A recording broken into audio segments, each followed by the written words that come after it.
पैसे नहीं कमा पाता था। एक दिन पवन की पत्नी मीनाक्षी पवन से कहती है, अजी आप दिन रात ढाबे पर काम करते हो, फिर भी आप उतना ही कमा पाते हो जिससे हम लोगों का पेट भर सके, पर हमारी जरूरतें उन सब का क्या। पिंकी अब 5 साल की हो गई है, उसका बड़े स्कूल में दाखिला करने का मेरा सपना लगता है सपना ही बनकर रह जाएगा। हाँ अरे भाग्यवान, तुम काहे को इतना टेंशन लेती हो, देखना सब ठीक हो जाएगा।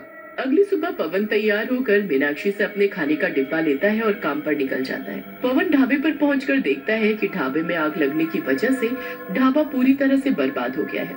पवन सिर पर हाथ रखता है और बोलता है, हे भगवान, ये सब क्या हो गया।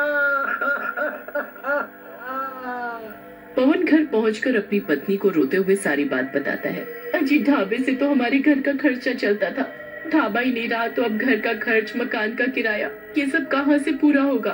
भाग्यवान, तुम चिंता मत करो, जब भगवान एक रास्ता बंद करता है ना, तो वो दूसरा रास्ता अपने आप खोल देता है।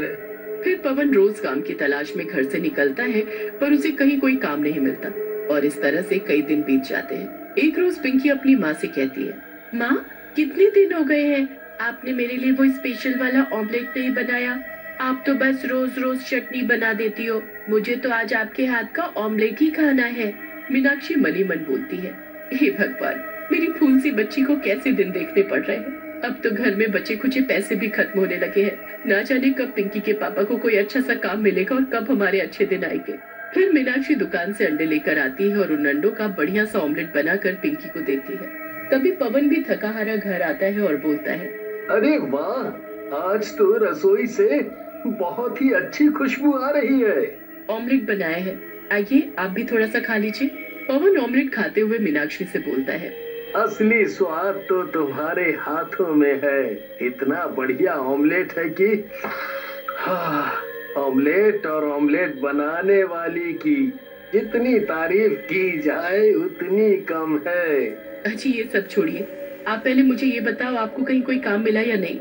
ऑमलेट खाते हुए पिंकी बोलती है, माँ आपने इतना बढ़िया ऑमलेट बनाया है कि जो भी खाएगा उंगलियां चाटता रह जाएगा। तभी मीनाक्षी मुस्कुराते हुए पवन से कहती है, अजी क्यों ना हम घर के बाहर ऑमलेट का ठेला लगाएं? अब हम ऐसे हाथ पर हाथ रखकर तो नहीं बैठ सकते ना।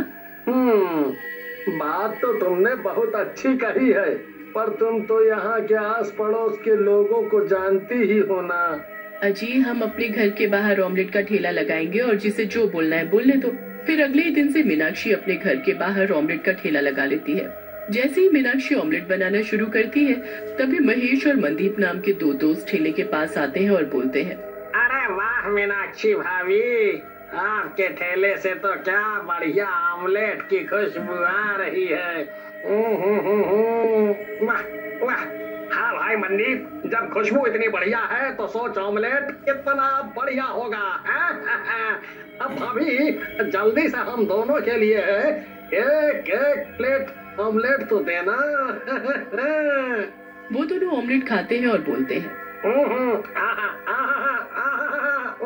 वाह वाह भाभी, आपके हाथों के ऑमलेट खाकर तो मजा ही आ गया भाई, वाह वाह। फिर कुछ ही देर में मीनाक्षी के ठेले के आसपास ऑमलेट खाने वालों की काफी भीड़ इकट्ठी हो जाती है। तभी वहाँ मीनाक्षी के पड़ोस में रहने वाली सुमन काकी आती है और मीनाक्षी को ऑमलेट बनाता देख गुस्से से बोलती है, अरे अरे अरे अरे अरे ओ मीनाक्षी की बच्ची, ये सब क्या लगा रखा है तूने? अरे तुझे पता है ना कि यहाँ हम जैसे पूजा पाठ वाले लोग रहते हैं और तू है कि यहाँ ये अंडा संडा बनाने लगी है और वो भी ठीक मेरे घर के सामने। देख मीनाक्षी, मैं तुझे प्यार से बोल रही हूँ, ये अपना ऑमलेट का ठेला यहाँ से हटा ले, नहीं